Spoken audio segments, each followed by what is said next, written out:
Hello everybody. Thanks for tuning in. Welcome to your October 2025 monthly forecast. So this is just like the beginning of the tape. Your forecast is after this tape. Okay, those of you who are new to my channel. And if you like this video, don't forget to subscribe. Okay, and click on the notification bell. You'll be notified each time I upload something. Also, there is information in the description box below. There's a link to something called Ask Me a Question, which is for those of you who only want to know maybe one or two things about your chart. There's also a link to my website, and you can also just email me and ask me whatever it is you would like to know at zanezodiac@gmail.com. Okay? So, and a special thank you to all my subscribers, okay? Thank you for commenting and sharing and liking and your donations. Thank you so, so much. I really appreciate everything you guys do for me. Okay, and also everyone, remember that the weekly forecasts are now daily shorts, and there aren't always aspects between the planets every single day. Okay, so there won't be a video every day. So anyways, hey, special shout out, happy birthday to Libra and Scorpio. So, let's see here. The month starts off with Mercury moving into Scorpio on the 6th, and there's also a full moon on the 6th in Aries. On the 13th, Venus moves into Libra, also on the 13th. Pluto in Aquarius turns direct. On the 21st, there's a new moon in Libra. And on the 22nd, Mercury, that is still in Aries in retrograde motion, falls back finally into Pisces and finishes out its transit in Pisces, and then moves into Aries fully at the beginning of next year. Okay. So then also on the 22nd, the sun moves into Scorpio, and on the 29th, Mercury moves into Sagittarius. So now for your forecast. Hi, Pisces. Okay, so I guess the big news for you this month is both Saturn and Neptune are back in your sign. Again, okay. Saturn moved it back into Pisces last month, and Neptune is retrograde in Aries and is falling back into your sign on the 22nd. Okay, it's just got to finish out its transit in your sign, and then we'll fully move into Aries, both planets, at the beginning of next year, and you won't have to see these again, okay, together. Okay, Neptune takes such a long time to get through one zodiac sign, even though it is your ruling planet and does well when it's in your sign. When Saturn comes along, it kind of, I don't know, shakes things up a lot. Okay, but anyways, I just wanted to let you know that they're back in your sign, and again, just till the end of the year. Okay, so also, let's see here. Pluto in Aquarius turns direct on the 13th. It is in your 12th house, behind the scenes activities, secrets, confidences, the house of self-undoing, the house of confinement, like prisons within your own mind even. But also anyone confined, let's say, like to their home or a nursing home or something like that, or a prison, an actual prison. It's also your dreams, your subconscious mind, many, many things, okay?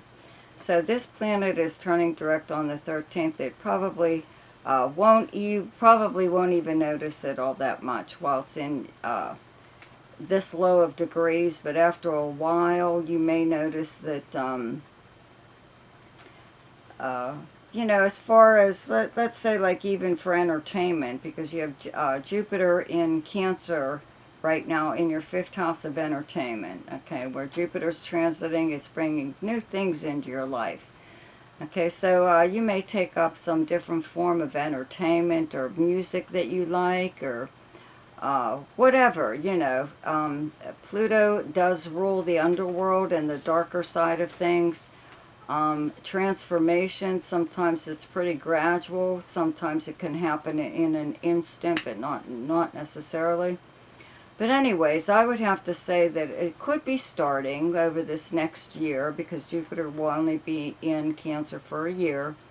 Could bring an attraction towards like crime, TV series or movies, or especially true crime, or murder mysteries, the occult, anything like that, the esoteric and the otherworldly kind of things. Okay, just to mention, I just wanted to mention that. Anyways, the sun is in Libra, in your 8th house, up until the 22nd. Mercury is still here up until the 6th.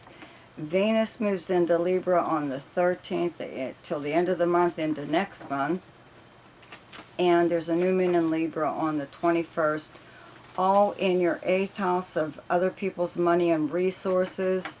This is passive money through means other than earning it, such as a legal settlement, money from a legal settlement or insurance payout, a refund of some kind, an inheritance, possibly a legacy, an increase in credit from the bank or credit card company, or, you know, just something that someone may gift you with, okay?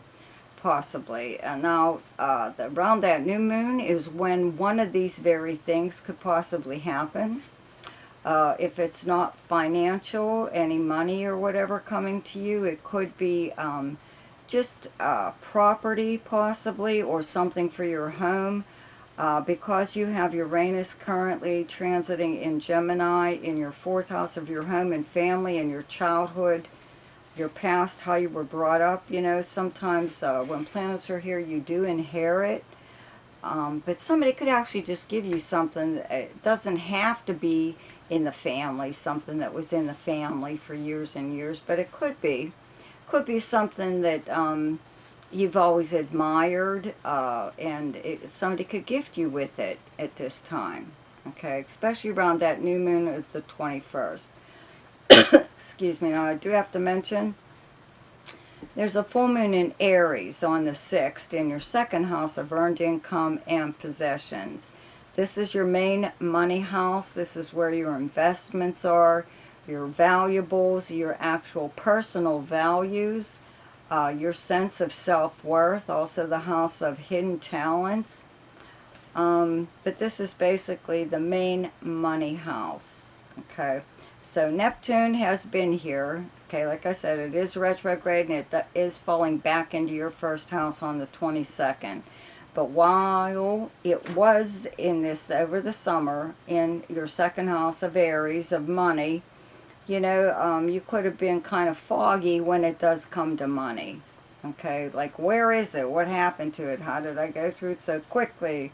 Whatever, you know. But because both of these houses are active right now, even if it is just with the moon, the full moon in the 2nd house, you're going to be looking at your bills, your statements, your bank statements, your bill statements, stuff like that, just to make sure they're correct, which is a good idea, because having Neptune in the 2nd house of money, like I said, there's something, a lot of times it is theft. It's theft related. So, you know, this planet hasn't been there long enough, really, but it may have, you know, because it is your ruling planet, so it may affect you a little bit more than everyone else. But if I were you, I would go check to see if something that you've invested in, or valuables, even like collectibles, you know, go see if it's all still there where you last left it. You didn't lend it out to anybody, right? You make sure that what's yours is yours, and you have it with you. Okay. Anyway, okay, so the sun moves into Scorpio on the 22nd. Mercury moves into Scorpio on the 6th, and it's moving kind of fast because it moves into Sagittarius on the 29th, and your 10th house where you have Sagittarius, but I'll cover that next month because it's only here for the last few days of this month. But it still is, you know, in Scorpio in your 9th house, right? And Mars has been in Scorpio since last month. So your ninth house is where you have the sign of Scorpio, the ninth house being the house of adventure. Okay, long distance travel and communications, media and publishing. This is an internet house, okay? This is your house of your philosophy on life, your spiritual and religious beliefs, higher learning, legal matters, foreign countries, people, languages, many, many things. It's a pretty diverse house, okay? So, you know, that you could be traveling at this time. Doesn't have to be long distance, okay, or to a foreign country, or you could just be in contact with someone who does live at a distance, possibly in another country. And a lot of times this is on social media, possibly being part of maybe some kind of group where there are people from all around the world within your social media group. But, you know, you could be having Mars here at this time, since last month has energized this area. If there is anything legally that you need to do, you probably have already started it when Mars at least entered this area. And it's just like a continuation. To me, it doesn't look like there's any problems with it. Maybe you needed to file papers, or you became part of some kind of, it could even be a class action suit, who knows. But you know, just a lot of activity in this area. Okay, it doesn't necessarily mean that it is a legal matter, you know, but I would just have to say that if you're not able to travel now, you could just be making plans to travel. Okay, because you do have Jupiter in your fifth house. Jupiter is currently in Cancer, in your fifth house of fun, creativity, romance, gambling, and speculation, all forms of entertainment, games and sports, and anything to do with children. So this could be romantic even. You know, you could be traveling for to see someone, or this is, fifth house is also creativity. Maybe you are part of some kind of creative collaboration, and it could be something that's even on the internet. Okay, and I do have to mention, before Venus moves into Libra on the 13th, it is still in Virgo, your opposite sign. Up until the 13th, it's in your 7th house, directly across from your first house of Pisces. So 7th house being close relationships and partnerships, arrangements and agreements, open enemies, competition, consulting experts, stuff like that. So having Venus here is really nice, you know. So I would have to say within your close relationships, which are business, romantic, or friendship, things are going pretty well, okay? And Venus directly across from your sun, your rising sign, or whatever planet you have in Pisces, just makes you kind of lazy, not wanting to do anything, just hang out and have fun, which is good. There's nothing wrong with that at all, okay? So the best time to do something each month is when the moon is in your own sign, and the moon is in Pisces on the 4th, 5th, and 31st.